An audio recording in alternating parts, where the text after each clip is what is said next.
here. And so let me start by reminding you very briefly what we did yesterday. We were dealing with a Sine-Gordon model, which appears very naturally in the type of 1D problems that we're looking at. Essentially, we have this usual quadratic Hamiltonian, but then we have a nonlinear term, which is a cosine with a certain coefficient in it. And clearly, we have a physics, which is the one where this part would let the field phi fluctuate essentially infinitely, while this one prefers to have the field phi locked in one of the minima of the cosine.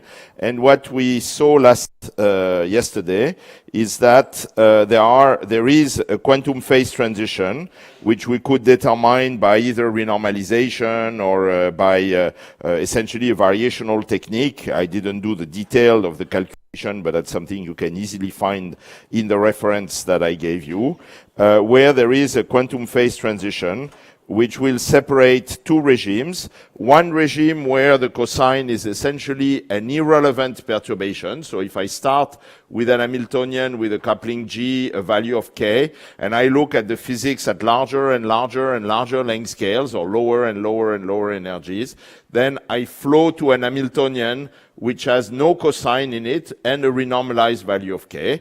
And on the contrary, if I start somewhere else in the phase space Kg, then I flow to a regime where the coupling constant of the cosine would naively grow unboundedly, but this is obtained by perturbative equations, so I shouldn't trust this equation beyond their range of validity. But what it signals is that the theory becomes massive.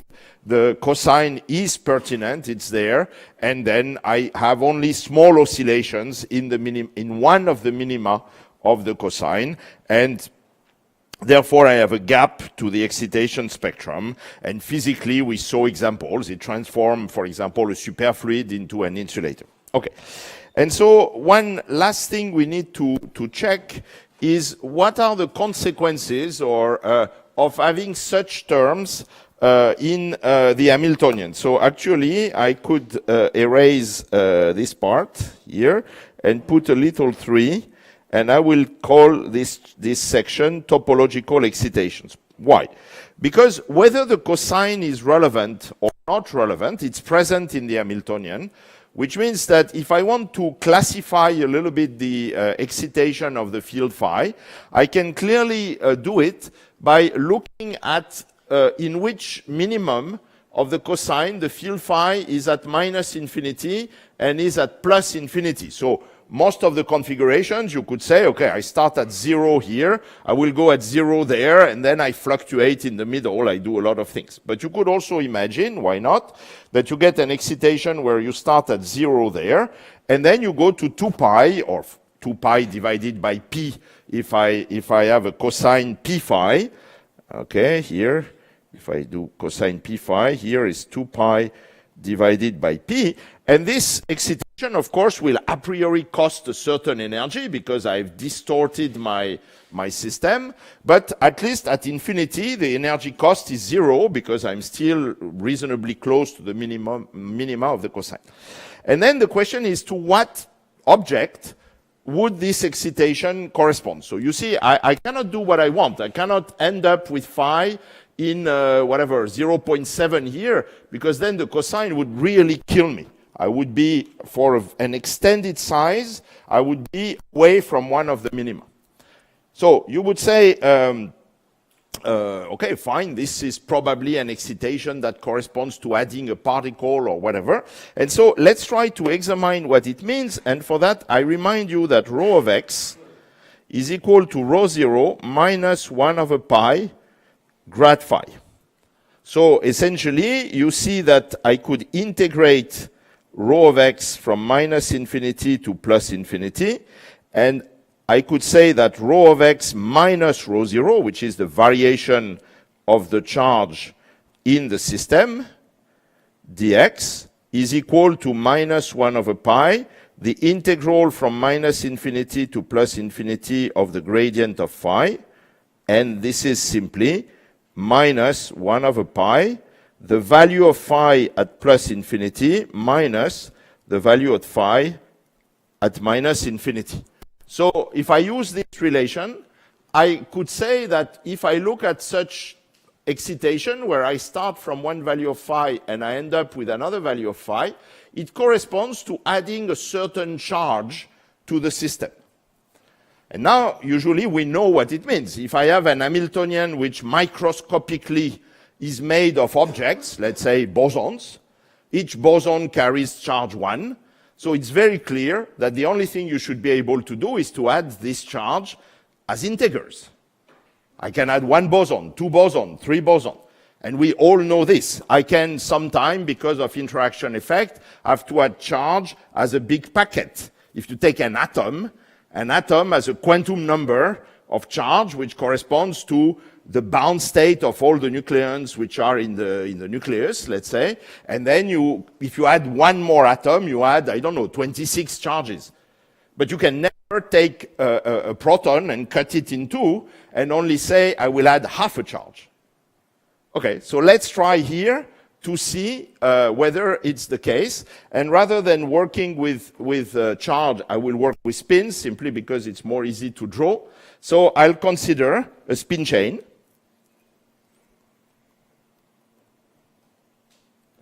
And my spin chain I can consider as a near antiferromagnetic, let's say, correlations. This is what we determine. If I have Heisenberg or a model, the dominant correlation are antiferromagnetic. And so I consider that this is the ground state. Of course, the ground state is not the classical Ising. It's just a cartoon that I'm making. So let's say this is my ground state. And now, what is the minimum excitation that I can do on such a system? Well, it's very simple. The only thing I can do is to flip 1 spin.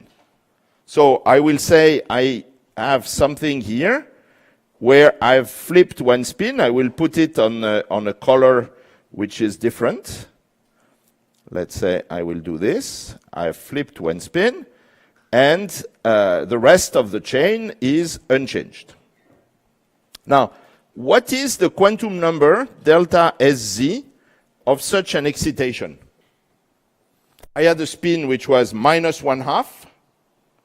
I've put the spin plus 1/2. So the total spin of the chain has varied by 1/2 minus 1/2, so 1. Okay? So this is the minimum I can do. If I flip more spins, I would increase delta SZ. And in 3 dimensions, this excitation has a name. It's called a magnon. Well, I mean, the momentum resolved version. This is the local version. And in 2D and 3D, so this is what people call a magnon. And this excitation is a particle, which means it has a well-defined relation between its energy and its momentum. So if I have an energy, which I will call omega, and a momentum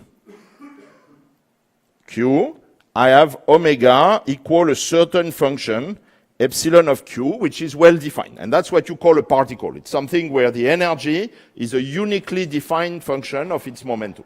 Okay? Of course, there is a lifetime, because the excitation can decay by making other excitation in the chain, but globally it's a well-defined excitation. I won't discuss the magnon in great detail, but you can find it in many textbooks on classical, or let's say classical in the sense usual magnetism. There is in particular a very beautiful book by Assa Auerbach on the subject, which I highly recommend. So this is the situation. Now, of course, what we would expect is that we would find exactly the same thing by our little technology of looking at the field phi. Okay, so let's do it. So if I look at spin chains, we have a cosine 4 phi. And so I can go from phi equals 0 at, let's say, minus infinity to, for example, phi equal 2 pi divided by 4 at plus infinity. That's my first excitation. That's the one I can do. And that's imposed by the fact that when I bosonize the theory, I have a 4 here. It's not my choice. I have a 4. Okay? Now, that's very easy. I will say that since I remind you that SZ is equal to rho minus 1/2, the delta SZ, exactly from the same consideration, is 1 over pi, then phi of plus infinity minus phi of minus infinity. And now this is 1 over pi, and then I get 2 pi over 4, and I find, okay, the minus sign, I could have done the excitation the other way, and I find essentially, very simply, minus 1/2. What is wrong? So you see, I found the crazy result that if I look at this excitation, letting phi go to 0, and then phi equal to pi over 4, the delta SZ is not 1, but is only half of it, which is impossible, of course. So what is wrong? Well, let's try to plot the SZ. SZ is, again, rho minus 1/2, which is minus 1 over pi grad phi, plus minus 1 to the j, and then I have cosine 2 phi, okay, of j, of rj. Okay, so what will be the SZ? So if I am on the left of the excitation, so let me draw the excitation like this. This is 0, this is 2 pi over 4. So if I am here, phi is 0. If phi is 0, I get an alternance, up, down, up, down, up, and then phi jumps to here, pi over 2. But if phi jumps to pi over 2, this cosine here is now cosine of pi. So it gives me a minus sign. So where I should have had a spin down, I have now a spin up. But then phi is constant, so I flip again, plus, minus, plus, minus. So here is my excitation. So you see that compared to which should have been up, down, up, down, up, down, up, down, up, down, this excitation, it doesn't look at all like a magnon, but it looked like something different where I have turned all the spins which are on the right of this point. So it's not a local excitation. Before I had flipped one spin, but the rest of the chain was undisturbed. But here, I took the chain and I flipped everything on the right. So it's a highly non-local excitation, something I will never be able to do with a local probe, for example, because I would need to affect all the sites. And the claim is that this excitation has actually a quantum number, delta SZ, which is, let's say, plus or minus, it doesn't matter, 1/2. So it's not a magnon. People call it a spinon, just to distinguish it from the magnon. And there is nothing wrong with that. And worse, these are the elementary excitations. So you see a phenomenon which is quite remarkable that occurs in 1D, is that the natural excitation, you would think the magnon, the local excitation, they actually decompose or they break into more elementary excitation that have to satisfy the topological character, the boundary condition for the field phi or the field theta. Yes? So merely this happens because the coefficient of the cosine, the p is larger than 2. If it were Yes. 2, it would be fine. If it were 2, it would be fine. What is then the significance of this? So like, The significance of this is that depending on the Hamiltonian you can have this excitation or you can't. And because in 1D, everything can easily reduce to collective excitations, well, if the system can take advantage of this, it will. So let me do in a more animated and with talent better than my little drawing talent on the what I just told you. Here is the Magnon excitation where I flip one spin, and this is delta S z equal -1 with, again, in d equal 2 or d equal 3, this excitation is a nice particle with a given relation between the energy and the momentum of the excitation. So I have to Fourier transform this excitation, of course. And now let me do the same thing in 1D. I flip here, so I have my Magnon here, 3 spin down close to each other. But now I will apply the Heisenberg Hamiltonian. So Heisenberg Hamiltonian is S plus S minus plus S minus S plus S z S z. So in particular, if I have an S minus S plus, I will flip these 2 spins in the dynamics of the problem.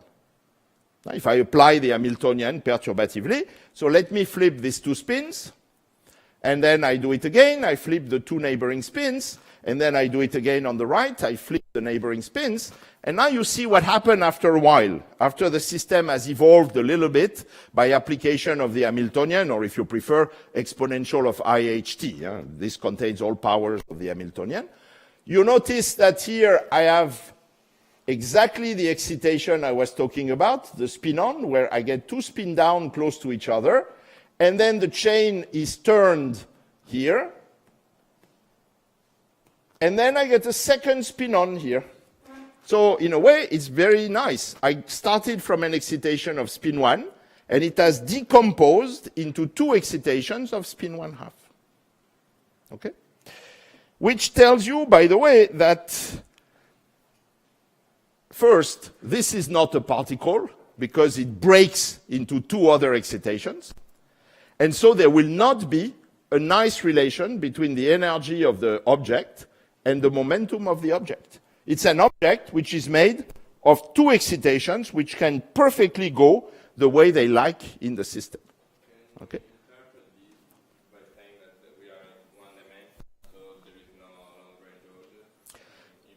I don't think it's connected or not to the presence of long-range order. It's connected to the fact that in 1 dimension, a term like this, and I think it will become maybe a little bit clearer later, a term like this, which is having a very non-local effect, doesn't cost you anything except at that place. If you add other chains, the other chain will not be happy on the fact that you have flipped all these spins, because then there would be many couplings transversally that would be unhappy. And this costs a lot of energy. But in 1D, because of the nature of space, if you make a defect where you do this, it just costs energy at one point, not in volume. And so this allows some excitation that would be absolutely impossible in a more 2D or 3D situation.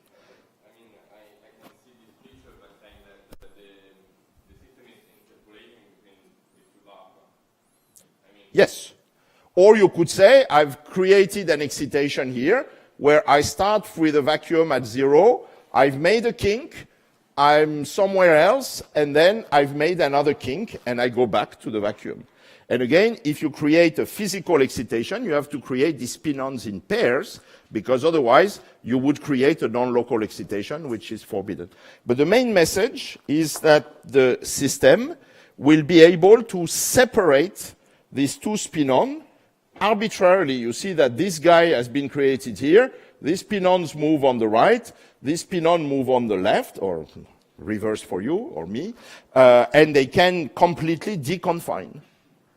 Which means, again, that there will be consequence on what is the relation between the energy and the momentum for the original excitation. Are there other questions on this? And the thing which is remarkable is in 1D, it's the rule and not the exception. The only other system for which I know such excitation to exist without crazy theorist Hamiltonian is the fractional quantum Hall effect, where if you take Laughlin quasi-particles, you get objects that can carry a charge E/3, for example, and the original electron decomposes into this excitation. In 1D, you will very easily get this fractional excitation, which again, if you think about it, is crazy. It's like if I said, I take an electron, I cut it in two, I get 1/2 charge here, 1/2 charge there. And of course, it's not that the charge has disappeared, it's just that you can send these charges at a large distance from one to the other, because this is a collective excitation. Okay. And so that, of course, opens a remarkable set of properties. So, for example, if I said I have one magnon which can decompose into two spinons, well, it means that if I have the momentum of the magnon, it's equal to Q1 plus Q2 of the spinons. Q1 is the momentum of the first spinon, Q2 the momentum of the second spinon. But it also means then that the energy of the magnon is the energy epsilon 1 of Q1 of the first spinon plus epsilon, well, let's call it epsilon, of Q2 of the second spinon. Whatever is the dispersion epsilon of Q for the spinon. So, depending on how I spread the momentum between the two spinon, I will get a continuum of energy. So for one momentum Q, I can get many different values of the energy for the magnetic excitation. Not one, but a continuum of excitation.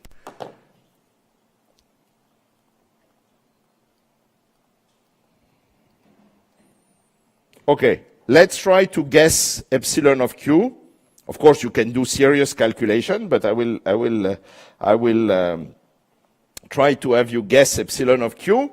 So let me again do the little game here.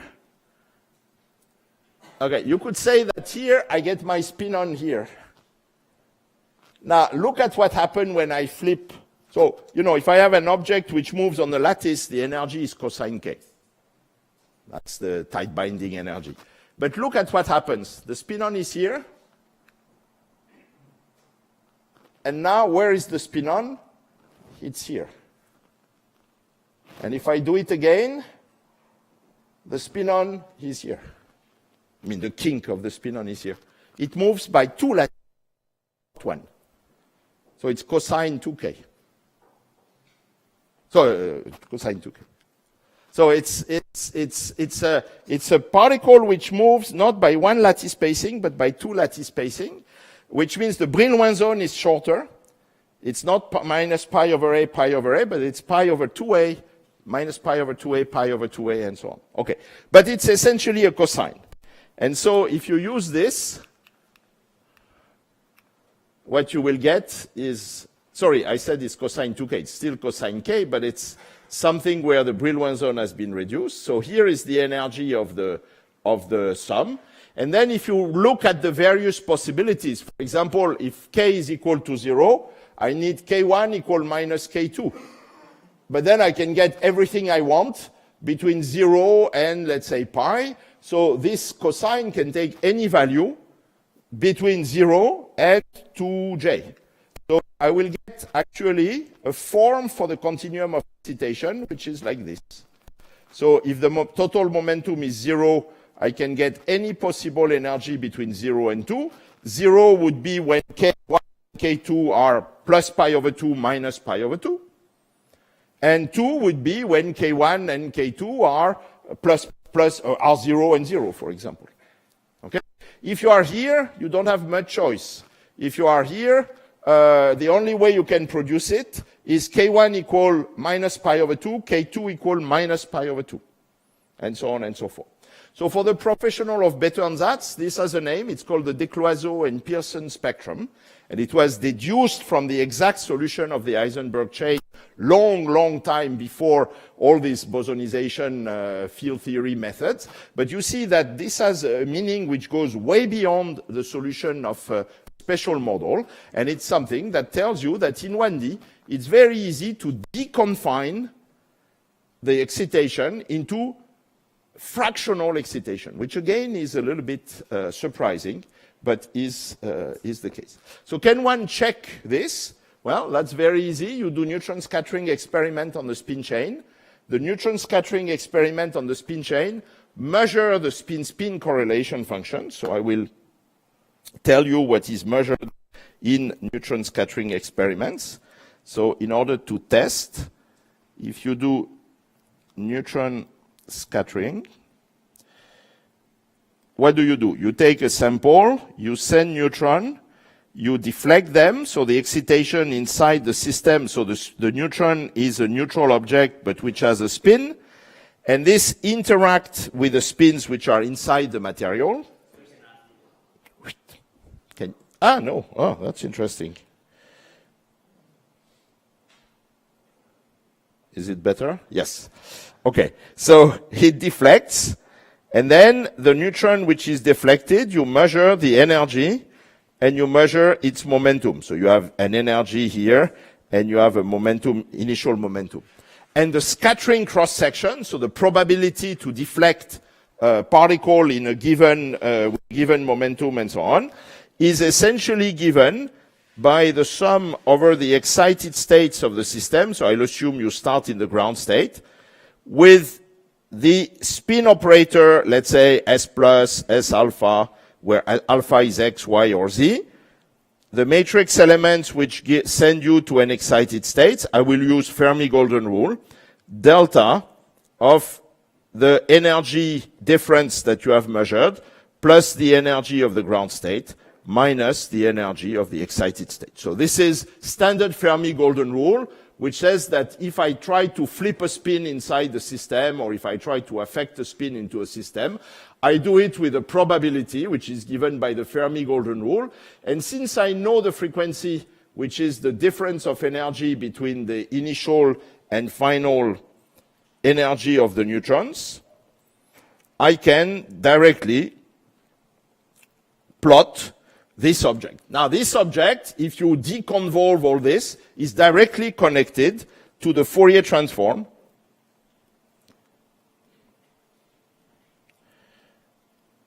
of the retarded spin-spin correlation.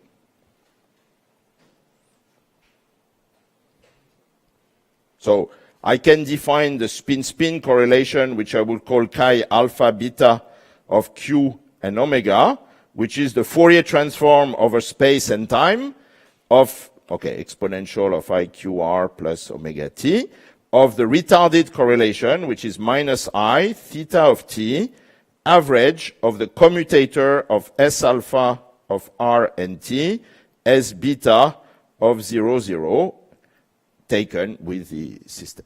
So neutrons are an extremely powerful technique because they directly give you access to this correlation function. If you could measure directly, knowing the polarization of the neutrons, the initial and the final, you can select the alpha and beta that you want. You send neutrons that will couple to Sx. If they go out as Sy, you know exactly what has been done. And then, essentially, this object gives you the correlation function. You see that if you have a sharp mode, if you have something which is a well-defined mode, then it will sort of come out as a big peak in this correlation function, and that's usually how they see magnons. So for example, if you have magnons, you would then plot this correlation function, the intensity of this correlation function in the omega q plane, and you would see that there is only intensity across a well-defined line, and all the rest is 0 and 0, and it tells you that you satisfy this delta function essentially, sorry, you cannot see on the top. So you satisfy this delta function because the only energy of the excited state is when the frequency is equal to whatever momentum. Okay, let's see what it gives. Here is the experiment. And it's not the first experiment, and there are more ancient experiments. I just give you a nice recent experiment. On the left is the neutron intensity. So this is the color code which tells you how many neutrons have been scattered, which is a measure of the size of the correlation function, as a function of momentum and as a function of the energy. And you see very clearly that you don't get just a single line, but that you get a whole continuum of excitation, which feels more or less a space which is, okay, this is an experiment, so this is part of the error bars, let's say it that way, but you see that you get a lot of intensity here. Just for comparison, on the right is an approximate theory. I say approximate, not because the theory is approximate, the theory is exact. It's a better-than-that solution coming from the group of Jean-Sébastien Coe on the Heisenberg chains. The only point is that this experiment was done on the kind of ladders that we talked about previously, and the mapping onto the chain is only approximate, so that's why it's not exactly the same thing. But essentially, you can have a very good comparison, and you see that this is working very well.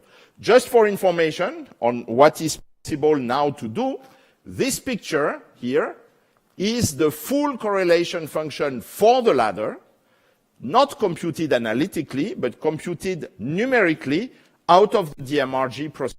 So here there is no theory, no nothing. It's a brute force numerical calculation of the correlation function. And you see that, okay, you get the low energy modes here. So the field theory would be valid somewhere there, very close here to the origin, very close to very low energy. And of course, the numerics is super efficient in giving you all the excited states here, because these are energies comparable to the exchange J, so you should not expect to extract this from the field theory. But just to show you that a pure numerical procedure in that case, okay, it would be very inefficient to really give you reliably the things very, very close here to the zero of energy, but for high energy states, this is quite efficient and it works pretty well. If you do a slice here, and compare with the neutron scattering, this works super well. You can see that there is a good agreement between the numerics and the analytics. Okay. Can I get this thing in more than one dimension? Well, that's a good question. Let me try it. Up, down, up, down, up, down, up. I have down, up, down, up, down, up, down. I have up, down, up, down, up, down, up. And now let me try to make an excitation which will be flipping a single spin. So if I flip a single spin, I would flip it here. And then I flip these two spins. So this would become, this would become down and up. And I do the same thing here. This would become up and down. And so I would have my spin on here, and I would have my spin on here. But now you see what happens. You see that this link here is ferromagnetic now. This link here and this link here are ferromagnetic. So all this costs a lot of energy, costs an energy of order J. So the more I will try to separate the spin-ons, the more the energy cost will increase. So you can say that the two spin-ons are connected by a spring whose energy is growing linearly with their distance. And you know that in that case you form a bound state. It's like quarks. I mean, you confine. So the two spin-ons are confined, and then you call it a magnon. So if you go to higher dimension, this mechanism is not easily, I'm not saying you cannot find other models where you could not get fractional excitations, and actually people have tried to invent models in which you get some things like this, but the naive mechanism with the Heisenberg Hamiltonian would not work, because in that case, this spin-on and this spin-ons would leave a string of overturned objects, and the energy of such a string would prevent the separation of the two spin-ons. Actually, it's a little bit like proton and electron, which means you get a whole ladder of energy, excited energies, and this can be also measured by neutrons. It's a very beautiful experiment to measure the excitation of the two bound spin-ons that you get in the system. Okay. So that's all what I wanted to tell you on the fractional excitation, on the topological excitation. Just to tell you that because of the presence of this cosine, A, you have to satisfy some boundary conditions which cannot be arbitrary, and B, Well, you have the easy possibility or the very natural possibility to get these non-local and fractional excitations. Okay, so we only have one last thing to do before we go to the things which do not work very well, and it's fermions. Yes? Both. It doesn't matter. The cosine is in the Hamiltonian, so if you want to go to infinity, you cannot screw up completely the boundary conditions. So the spinons, they exist also in the XY regime when the cosine is completely irrelevant. So it's just select or imposes the boundary conditions. But they are going to be gapped. Oh, in the other regime, then the excitations are gapped. In the regime where the cosine is irrelevant, the theory is massless. But it doesn't prevent the fact that these excitations are the elementary excitations, not the magnum. Would you see that in the case where it's not relevant, the width of the kink diverges or something like that? No, the width of the kink is finite, because if you make a kink which is too spread, it costs you a lot of energy, because the cosine is unhappy on a large region of space. Yeah, but if the coefficient flows to zero, then you should still get pretty large extended objects, I imagine. No, so there is an extension and there is a size for the object, but it's not exploding when the cosine is irrelevant. So this is, but indeed, if I am on the side where the cosine is relevant, then you get a gap for this excitation. So this is, okay, so let's, and I'm sorry, I don't remember what is the number. So let's finish by, now we have the whole technology. Let's see if we can apply it to fermions. So this is 4. And this is fermions. So how could I do fermions? Well, a priori, it's difficult. I could restart the whole thing, but actually I don't need to, because the density, rho of x, whether it's fermion or bosons, I can do the same counting argument that I did. So density will be rho 0 minus 1 over pi grad phi plus whatever rho 0 sum over p of exponential of I2p rho 0x minus 2 phi p. Sorry, I should put p here, blah, blah, blah. So the density operator is the same. The problem is I told you the phi and the theta relation, it came from the commutation relation of the psi and psi dagger. So of course with fermions, it doesn't work because the psi of x and psi dagger of x prime, they don't commute, but they anti-commute. And so I cannot use my previous technology. But what I could do is actually cheat and do a Jordan transformation, which will allow me to go from the fermion operator to a boson operator, and then, if I know how to bosonize the boson operator, I'm in business. Okay? So, we will use the technology we have with a certain boson operator of x, and I just need to find how to transform this boson operator to make it into a fermion operator. And trust me on that, it's very easy to check that if you multiply this by exponential of I 1/2 of phi L of x, where phi L of x is the field that I introduced, and you work out the commutation relation, you will find that now the commutation relation have become anti-commutation relation. So in other words, if this satisfies commutation relation, psi b of x, psi dagger b of x prime is delta of x minus x prime, then this imposes that this object, psi f of x, psi dagger f of x prime, now satisfy anti-commutation relation. That's the usual trick, that phi is a phase that counts how many particles you have. So if you put an object which counts how many particles you have, it's not innocent to destroy a particle first or to destroy it after. If you destroy it first, you get a minus sign, because exponential of I pi gives you a minus sign. So this is a very standard trick that you can use many times, and you heard about the Jordan-Wigner transformation. You could also, we represented the spin in terms of hardcore bosons. You could also represent the spins in terms of fermions. If I want to do this, so I think it's worth mentioning, and then we'll do the break. Spins. I could say that my operator S plus is a boson, and Sz is the number of bosons, B dagger B, minus 1/2. Because this satisfies all the nice commutation relation.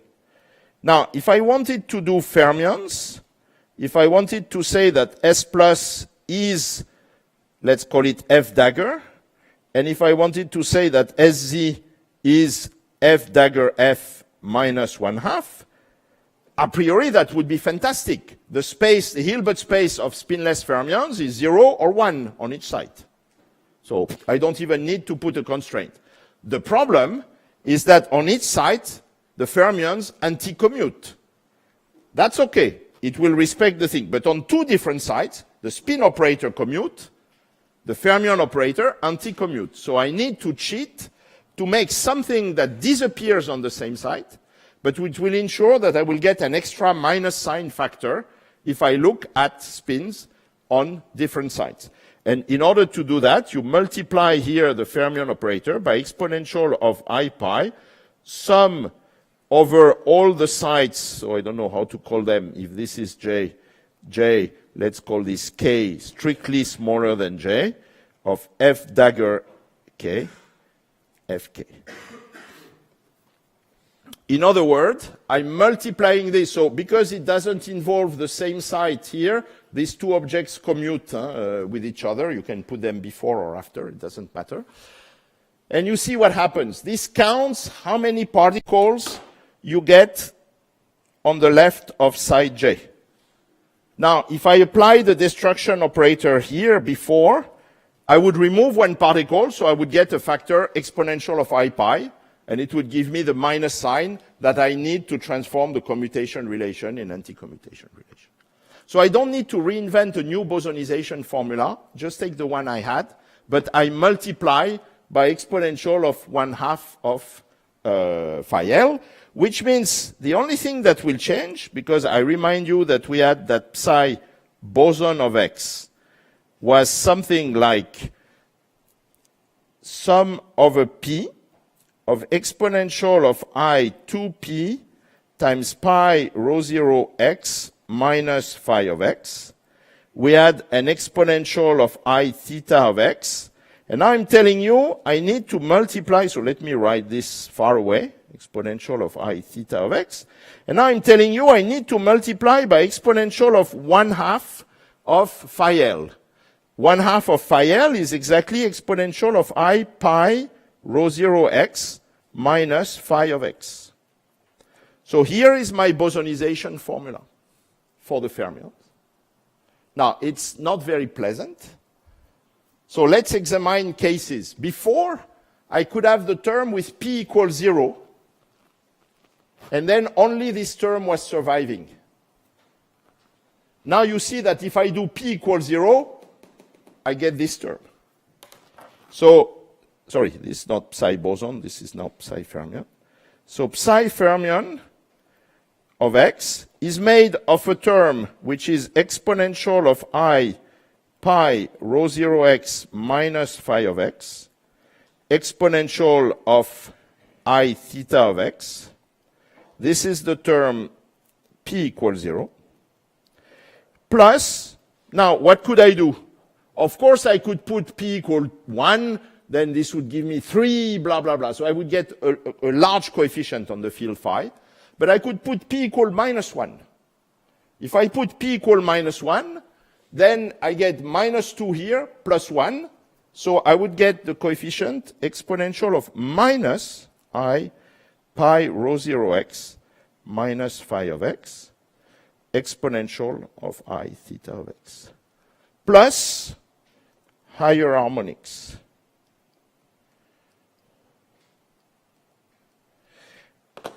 And now you see that there is something which is very fundamentally different between bosons and fermions. For the bosons, I would have a term where phi doesn't appear at all. The boson operator is essentially exponential of theta. For the fermion operator, I'm always left with theta and phi. Okay? So we'll do the break and we'll examine the consequences. Also the consequences of what does it mean to have oscillation not around q equals 0, q equal 2 pi rho 0, but to get oscillations around plus pi rho 0 or minus pi rho 0. And of course, this will be the plus kf and the minus kf of the Fermi C. Okay, so let's do a 5-minute break, and then we continue with the fermion representation.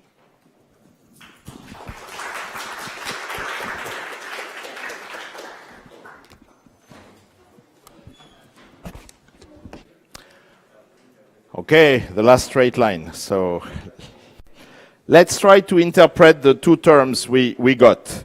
So if we have fermions, let's say we have a chemical potential, and so the energy, epsilon k as a function of k, will end up at kf minus kf here, and all these states are occupied. Now, how many particles do I have in a situation like this? Well, you remember that k is quantized, so it's 2 pi over L times an integer. If I take periodic boundary conditions, it doesn't really matter in the thermodynamic limit. And so if I want to count how many particles I have between minus kf and plus kf, it's clear that the interval delta k will be 2 pi over L times the total number of values of P that I have here, but the total number of values of P is the total number of particles, so this is N. And this interval is from minus kf to plus kf, so this is 2 kf.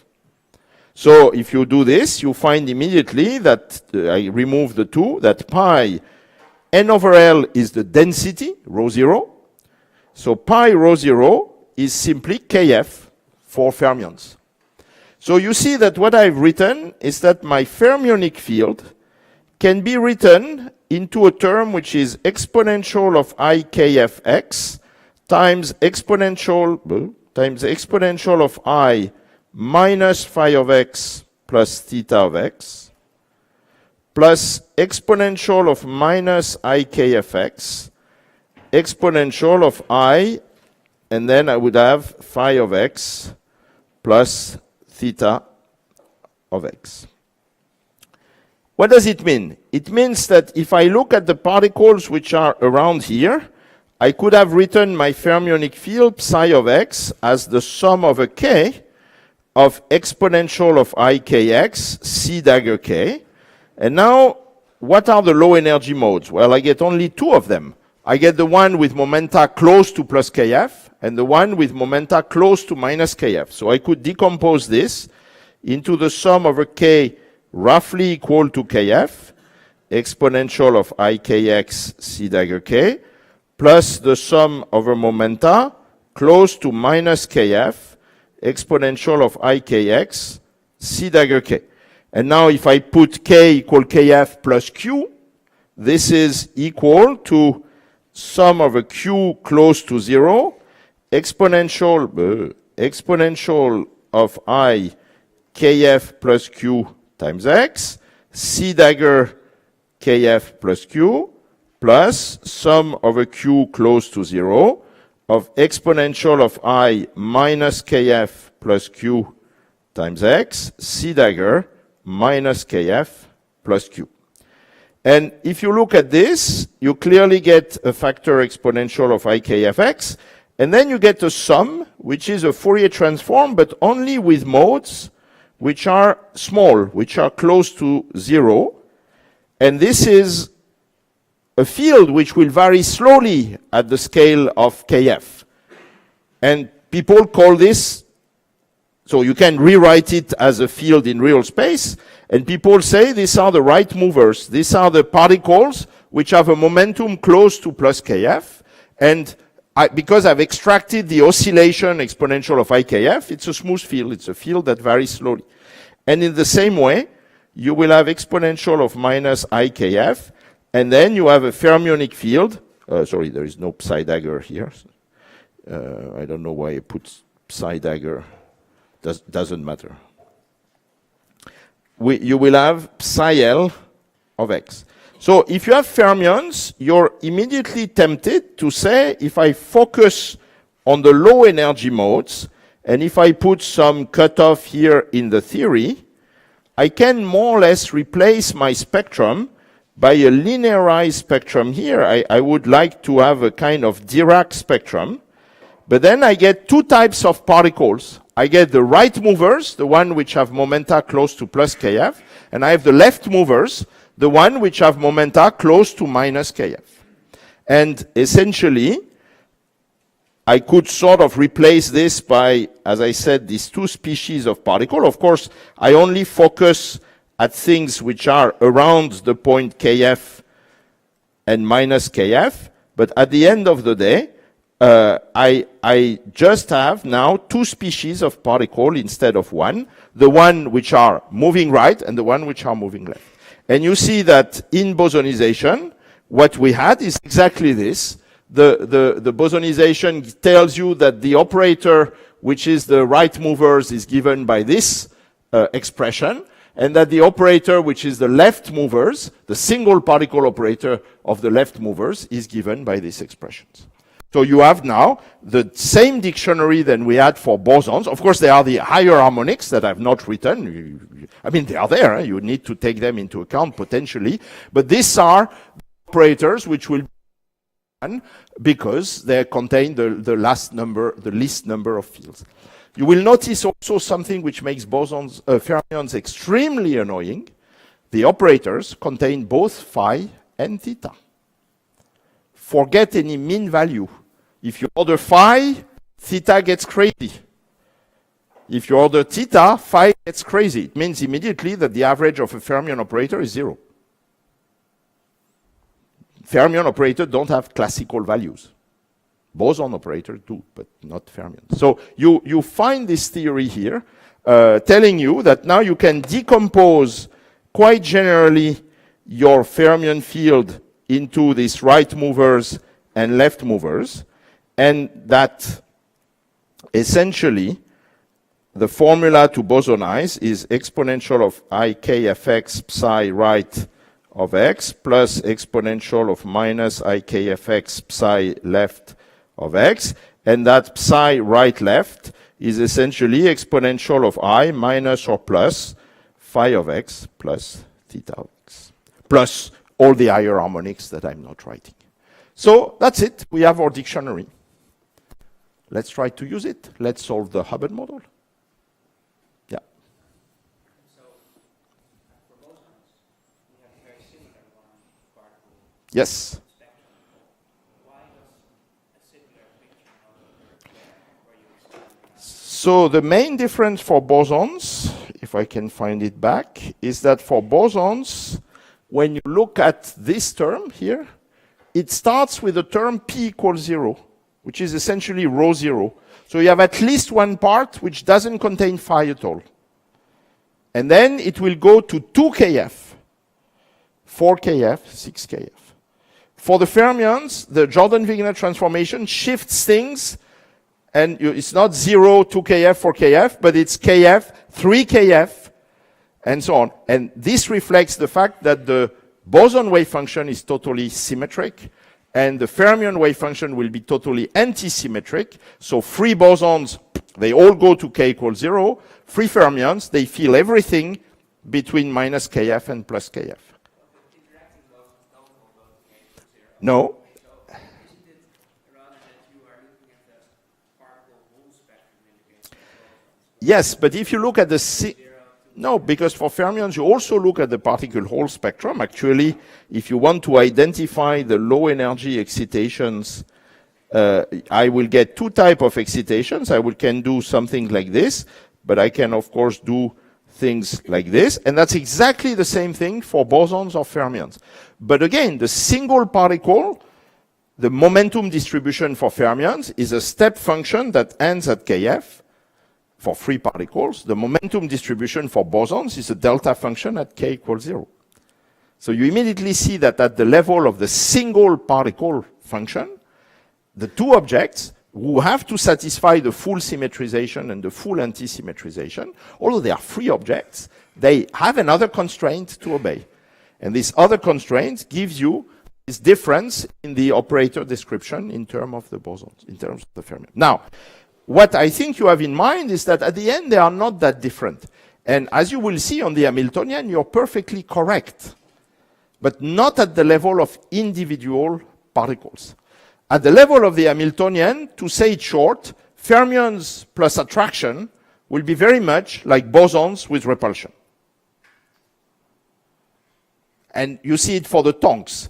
If you go to infinite repulsion in the bosons, you end up on 3 fermions.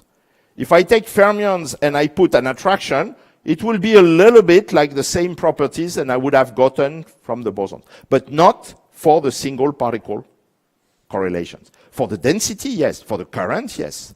For whatever is the square of the wave function, yes, but not for the wave function. Not for, yeah.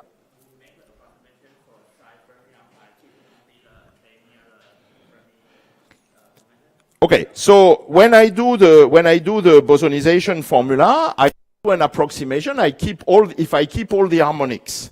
If I just keep these 2 harmonics, it indeed amounts in keeping only the things which are very close to the plus kf and minus kf. And actually there is an alternative derivation of the bosonization for fermions, which you can find. I gave you the chapter 3 of the book, but if you look at chapter 2, this is then a much more rigorous derivation where you take a Dirac spectrum, you take something which has really a linear spectrum with an infinite number of negative energy states, and Dirac spectrum, and there it's an operator identity, which was established also by Haldane, okay? But the formulas were known since the 70s, where you say, I have right movers, I have left movers, I bosonize the way I'm telling you, and that also gives the same expression. The advantage of this derivation is that you get the higher harmonics for free, and in some problems, the higher harmonics, the 4kF or 6kF, are super important, while you won't get them from the Dirac dispersion. Are there other questions on this point? So do you want to solve the Hubbard model? We have 5 minutes, let's solve it. You know, it's only a model that... So, the Hubbard model was introduced in 1963. It's solved so far in d equal 1 and d equal infinity. There is a big issue on what is the solution in d equal 2, because some people think it's the solution to ITC superconductivity. So, if you feel like it, don't hesitate to think about it. Okay, so let's write the solution of the Hubbard model.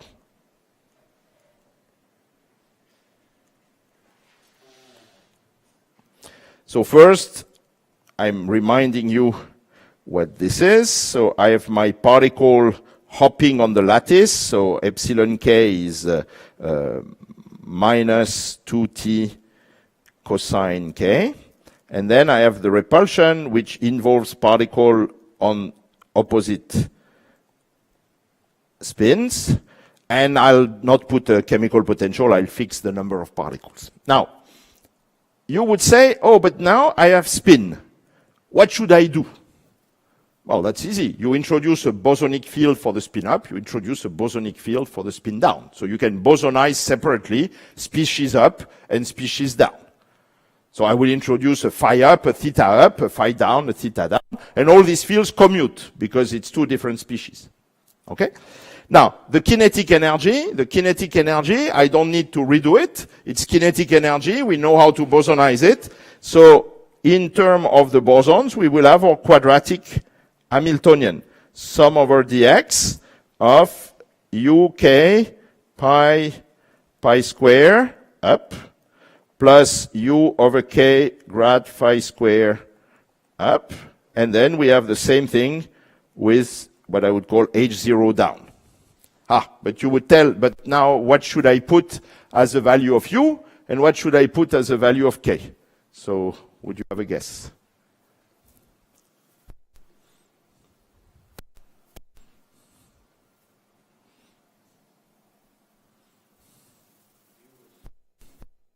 U must be the velocity at the Fermi level. It's VF. It's the only possibility. And K, we have the answer. If I have only one species of fermions, this is the Tonks limit for the bosons. So K equal 1. So I have U, which is VF, and K equal 1. For free fermions, K equal 1. Free spinless fermions.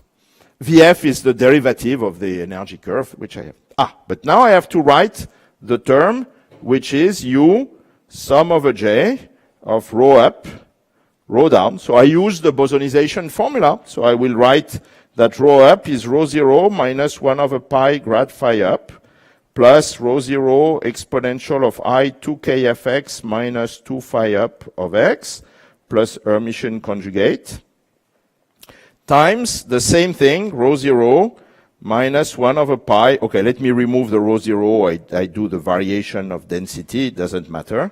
Grad phi down plus rho 0 exponential of I 2kfx minus 2 phi down of x plus Hermitian conjugate. Now, I will get several terms. So I will start by the terms which are grad phi up, grad phi down. So I will get a term which is U over pi square times grad phi up, grad phi down. I will get cross terms, grad phi up times this, but this oscillates very fast, so phew. Then I have to combine this with this, and I can do it two ways. I can combine this with this, in which case I would get an exponential of 4kf. Indulge me, let me do it for the moment. So I would get plus rho 0 square. Again, the amplitude doesn't really matter. Exponential of I 4kfx, exponential of I minus I times 2 phi up plus 2 phi down plus Hermitian conjugate. And then I have another term which will be rho 0 square, exponential of plus 2kf and minus 2kf, so this cancels, so there is no more oscillation. But this time I get exponential of I 2 phi up minus 2 phi down plus the Hermitian conjugate. So you see, and all this, of course, is multiplied by U. So that's it. I have my bosonized version of the Hubbard model. Again, it's a dictionary, so it doesn't mean I've solved the problem. It just means I've rewritten it in another language. So let me rewrite it again. H equal, pity me with a factor 2 pi's and what, well, okay, I'll write them. Pi up square plus grad phi square, phi up square, plus the same thing with H down, and then plus U over pi square grad phi up, grad phi down, plus U exponential of I 4kfx plus 2 phi up plus 2 phi down, plus Hermitian conjugate, and then plus U exponential of I 2 phi up minus 2 phi down plus Hermitian conjugate, and of course I get integrals over x everywhere. It's an interacting fermionic model. It's not totally trivial. Huh? Okay, so now can I solve? Do you see a way to solve? Yeah, it sounds very, very tempting to introduce a coordinate which is phi up minus phi down and a coordinate which is phi up plus phi down. And I can do it and respect all the canonical commutation relations. So people introduce something which is called phi rho, which is phi up plus phi down. And of course, you will put a 1 over square root of 2.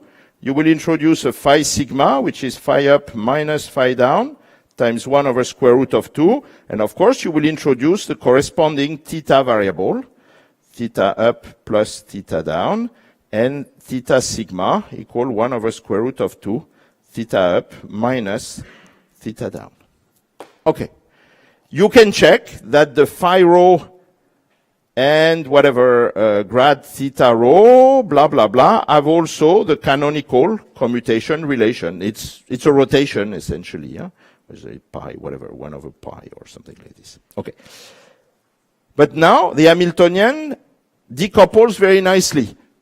This is diagonal, so this will become essentially H0 rho plus H0 sigma, where this is the quadratic theory. The term which was U over pi square, grad phi up, grad phi down, becomes grad phi rho square minus grad phi sigma square. Okay? So this becomes grad phi rho square minus grad phi sigma square. And then I have the cosines, which are a little bit less pleasant. I have a term which is U integral over dx of exponential of R4 kfx plus 2 square root of 2 phi rho plus Hermitian conjugate. And I have a term which is U sum over dx exponential of I 2 square root of 2 phi sigma plus Hermitian conjugate. And now you see something which is quite remarkable. Without going further, you see that I can write this Hamiltonian as the sum of something which only contains the rho degrees of freedom and something which contains only the sigma degrees of freedom. So I can rewrite my Hamiltonian as H equal H rho plus H sigma, which means everything which concerns the rho degrees of freedom, the part sigma doesn't care, and everything which concerns sigma, the part rho doesn't care. I have again split my original excitation into rho excitation and sigma excitations, which is an interesting result. It's called spin charge separation.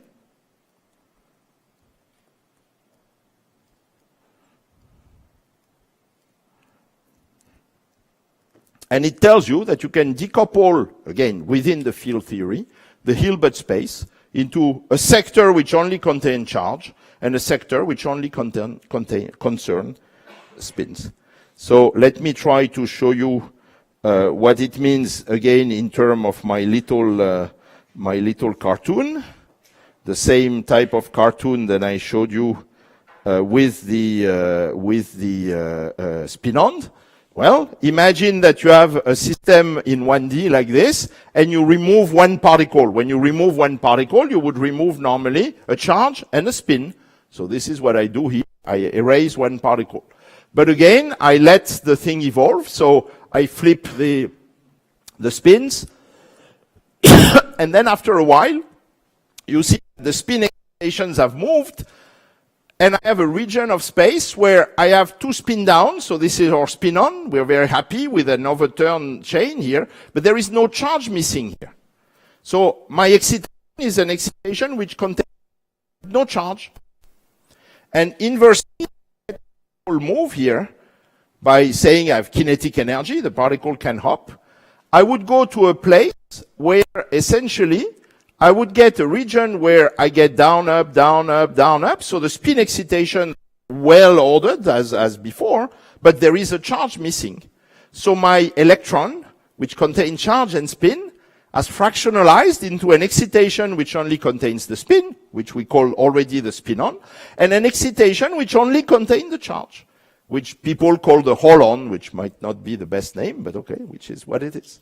So again, this is an example of fractionalization of excitation, this time for system with spin degrees of freedom.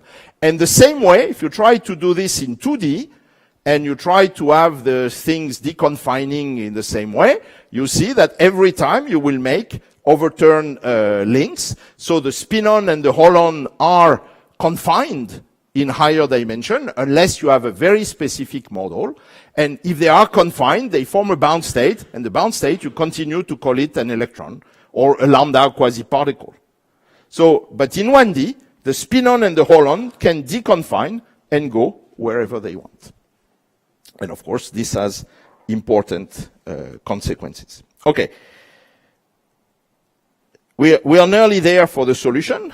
So what happens? What is my Hamiltonian H rho? My Hamiltonian H rho is Vf over 2 pi, sum over dx of pi rho square, plus 1 plus u over pi square times grad phi rho square. My Hamiltonian H sigma, okay, I have not written the cosines. Here I would have plus u over pi square, sum over dx, cosine of 2 square root of 2 phi rho, plus 4 kf x. And the H sigma is Vf divided by 2 pi, sum over dx, pi sigma square, plus 1 minus u over pi square, times grad phi sigma square, plus u over pi square, sum over dx, cosine of 2 square root of 2 phi sigma. And now we're in business. The H sigma part, you see this term corresponds to a new value for k. This I can write as u sigma over k, u sigma k sigma. And this is u sigma over k sigma. So I get a k sigma which is larger than 1 now. For positive interaction, for repulsion, or a k sigma that would be smaller than 1 if u was negative. And now I have the cosine. So the cosine, we know how to treat. It's our sine-Gordon theory. Either the cosine is irrelevant, in which case I erase it and I have a nice Luttinger liquid theory for the spin part, or the cosine is relevant and it will do damage to the spin sector and open a gap. You can guess what will happen. If the interaction is negative, the cosine will be relevant and the particle will pair. This is called BCS mechanism. And they will form an S-wave pair, which will have superconducting tendencies. But it's not the naive BCS. It's just to say that if U is positive, the cosine will be irrelevant. Trust me on that. If U is negative, the cosine will be relevant, and the spin up and the spin down will form a bound state where they form a pair. The charge part. Should I keep this term or shouldn't I keep it?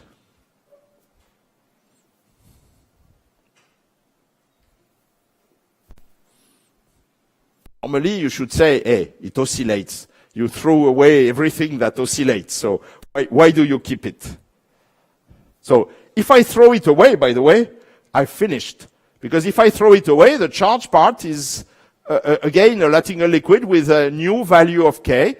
So notice that for U positive, k is smaller than 1, and so on and so forth. So now I can compute any correlation function I want. I won't do it because I don't have time, but if you give me any correlation function, density, spin, single particle, you can compute it because it's quadratic. It's a Gaussian theory. Okay? But should I keep this term? So what would be the commensurability? This doesn't oscillate if 4kf is 2 pi. Which means kf equal pi over 2, which means I have 1 particle per site. So you see that if I have 1 particle per site, I have to keep the cosine in the charge sector. So if kf equals pi, which means 1 particle per site, I need to keep the cosine in the charge sector. And if kf is different from pi over 2, no cosine in the charge. In other words, if I am not with 1 particle per site, I always have massless excitations in the charge sector. If I am with 1 particle per site, well, I might open a gap in the charge sector. And actually, because k rho is smaller than 1 for repulsive interactions, you will always open a gap in the charge sector because the dimension of this operator is exactly k equal 1. It becomes relevant. This is called the Mott Insulator. This is the Mott transition for fermions. It was, by the way, found for the first time by exact Ersatz solution by Elliott-Lieb. And so, just to tell you that here we are recovering results that had been established for the Hubbard model by very different techniques. But the Bosonization immediately tells you, attention, if you are at half filling 1 particle per site, the system might turn into an insulator. And so this is how this field theory will work. Okay, I stop here with the things that work, and I promised you in the, 10 minutes that I'm left to tell you about everything that doesn't work. So of course I won't do that. But I just want to point to you a couple of examples. So I will do it with the slides, of course. I want to point to you a couple of examples which would break, I hope, this image that, I can solve everything. Not already. The Hubbard model has only 2 degrees of freedom, spin up, spin down. You see the Hamiltonian becoming cosine popping up all over the place. So if I complicate a little bit more the Hamiltonian, well, I will certainly be able to write the bosonized version, but I won't be able to solve it. So again, keep in mind that this is just a dictionary. It's another way and smarter way to rewrite the Hamiltonian, because usually a good part of the interaction is taken care of. For example, this part here, the grad phi up, grad phi down. Oops, where is my the grad phi up, grad phi down here is very easy to solve, but of course you have all these cosines that make your life miserable. Yeah, there was a question. Yeah, because it was a cosine 2 phi. Now it's cosine 2 square root of 2 phi. And if you put the proper thing, you will find that now the critical point is at k equal 1. So the thing which is inside the cosine matters. And it's absolutely crucial. It's not the same to have a cosine 4 phi, where the critical value will be k equal 1/2. A cosine 2 phi, which would be k equal 2, or for the Fermions, 2 square root of 2, where the critical value is exactly k equal 1. So it's a very good point, but it's important to keep this in mind. Okay, so let me flash, because it will be literally flashing, a couple of examples of things which do not work. And again, if I knew the solution of these things, it would not be good examples. So this is literally, take it as exercises for you. You have to solve all this problem, or you have to boldly go where no theorist has been before, because these are things for which, of course, there are active research at the moment, either using bosonization or other techniques, but essentially people don't have a good solution. So there are many directions where things go wrong. One is, as we already saw, you start adding lattices, you add disorder, you worry about multi-component or mixtures, the Hamiltonian becomes too complicated to solve, but still physics is interesting because they are experimental examples. I told you that you get a lot of topological excitation for free, very easily, and therefore you might want to investigate new classes of topological phase transition that appear in 1D. I'll just show one example. You could have a theory where you have this so-called double field, double sine Gordon model. So you get not only a cosine phi, but you get also a cosine theta, and then these two guys kill each other. They don't like each other, and you would like to investigate this. So this is an old problem. It was introduced by Kadanoff and other people in connection with the XY model. And there are interesting theoretical questions. Giuseppe Mussardo, for example, or Philippe Le Cheminant worked on this from the point of view of integrability. You can also try to do it by field theory. It has experimental realization. I'm flashing a couple of those. It's XXZ model plus a staggered magnetic field and so on and so forth, or XXZ model plus XY anisotropy, blah, blah, blah. The point is, you get very interesting transitions, and they depend on the problem. You can have universality class of transverse field Ising model. You can have the universality class of a Berezinski-Kostelis-Thouless transition. So this is interesting. Here are some plots that I don't want to comment. And understanding this thing, you have to use the whole arsenal of techniques that you have. For example, measuring the entanglement entropy to try to extract the central charge of the theory from the numerics. So again, you need to perfect your technology if you want to be able to make progress. Let me skip that. The point I want to make is that not only it's interesting theoretically, but thanks to the team of people doing neutrons in Grenoble, Quentin Forêt, Virginie Simonet,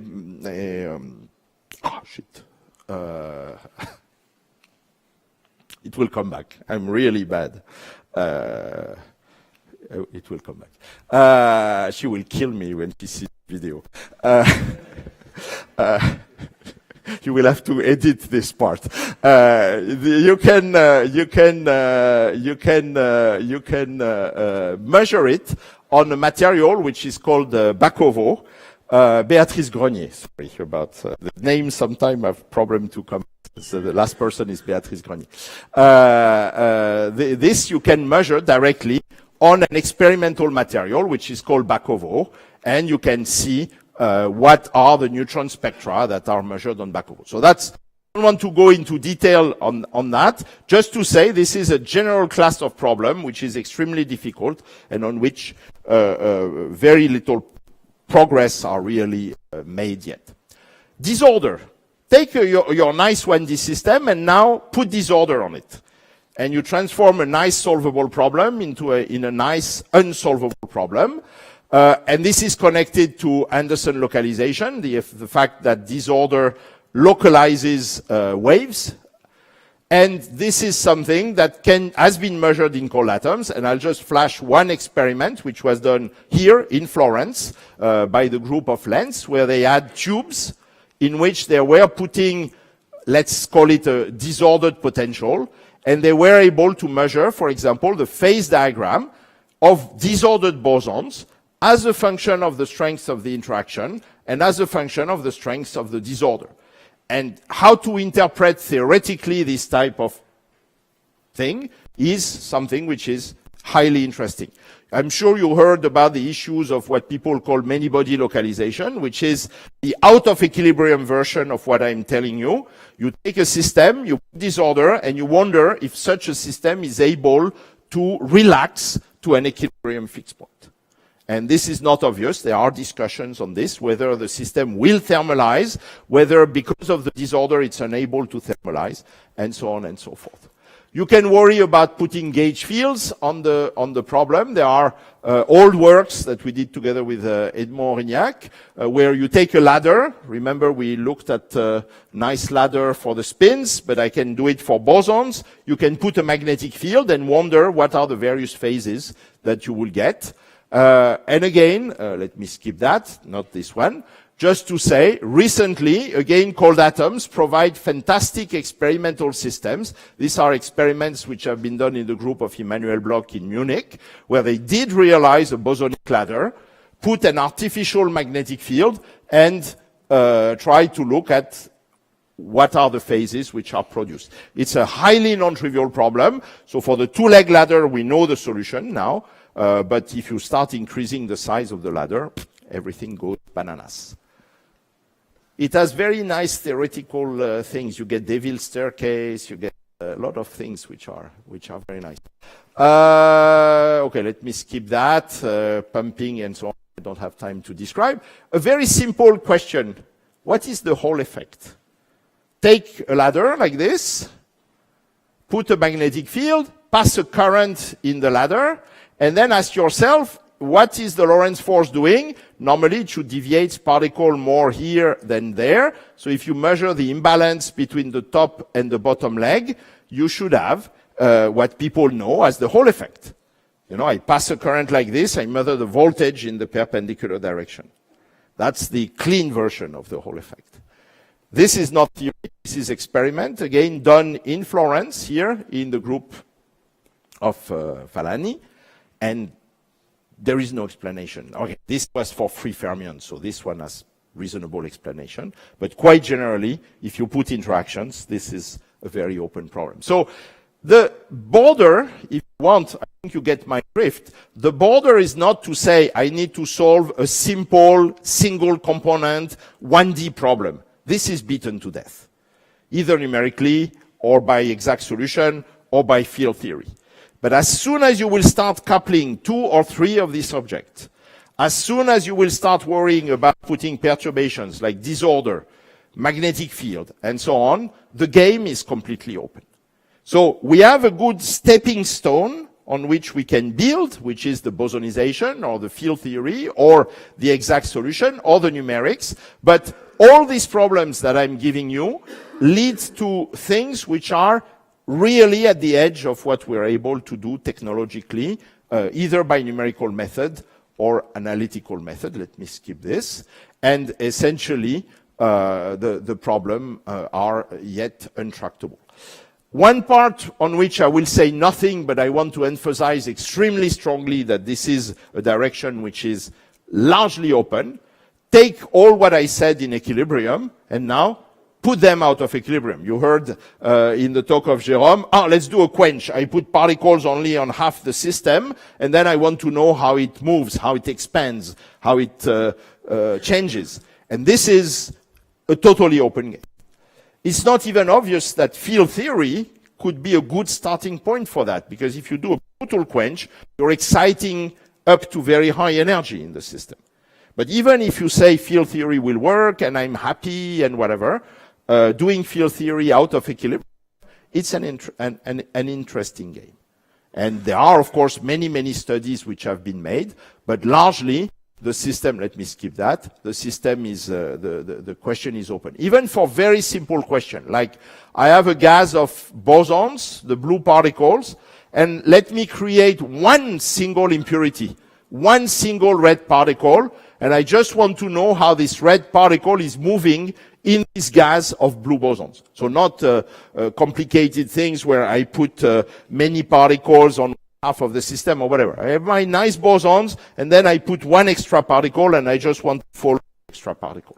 It sounds like a trivial problem. Believe me, it's not a trivial problem. There are many work which have been done, and just to annoy the theorist who thinks that they are happy and don't need to confront themselves to experiment, I would say, unfortunately, or rather fortunately, of course, experimentalists have come with experiments on that. Here is an experiment. Again, you will think that I've selected the experiments from Florence on purpose. No, it's not. It's just because they have an outstanding lab on cold atoms here. But this is an experiment which was also coming from the lens, where they had potassium atoms that was kept in 1D tubes made of rubidium atom, and at time 0, they release. They switch off the laser, and then the potassium atom does whatever it wants, and they can measure the position of the potassium atoms. This is the corresponding experiment done in the group of Immanuel Bloch. It's a quantum horse race, where with a microscope, he can even tell you immediately where the correspondence of the potassium atom is. You don't see the bath particle here. Yep. More or less. It's a very small number of potassium atom in each tube, yeah. Yeah, it moves differently in each tube, and that's one of the problem of this experiment, is they do a global measurement. So what they measured in this experiment is the size of the cloud of the potassium atoms. So initially it's a very narrow potato, then because they have the bloody trap, it expands and oscillates and expands and oscillates. And because it interacts with the bath, the oscillations are damped and it stops. And so the role of the game is to explain the damping of the oscillations. Yeah, they can do it. No, they're. Here, it's slightly different, because here there really is only one impurity in each tube. So each tube is one line of this experiment. And there they can tell you the particle is there. So it's a more precise second generation, if you want to experiment. Okay, let me skip that. I just want to finish by one thing, which is, of course, the dimensional crossover. How do you go from 1D physics to 2D or 3D physics? we saw that the physics is severely different.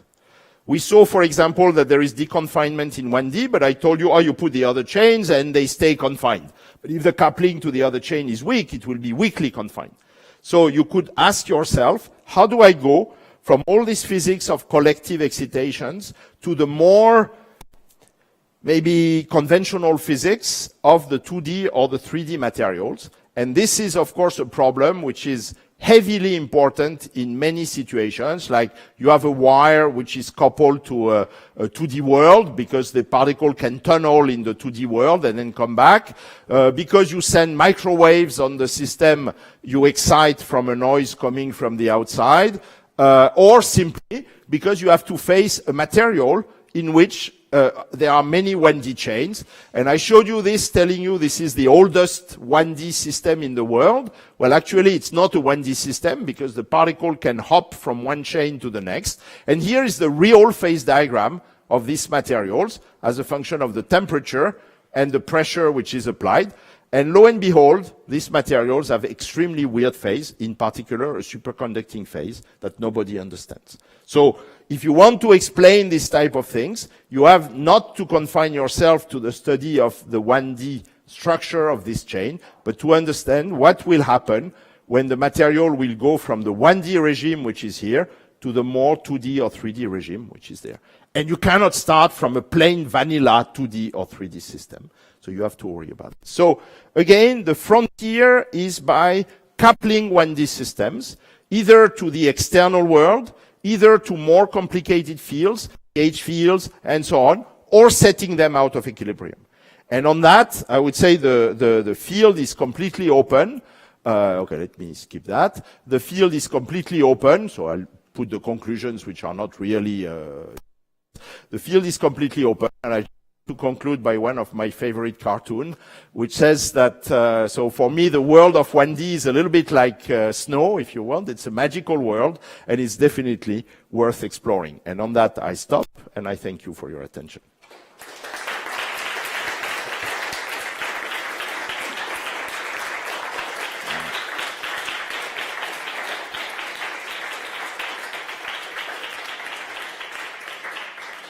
And of course, if you have questions, we can either take them now or after in the discussion session, if there is a discussion session. So, I think everybody wants a lunch now. I think it's...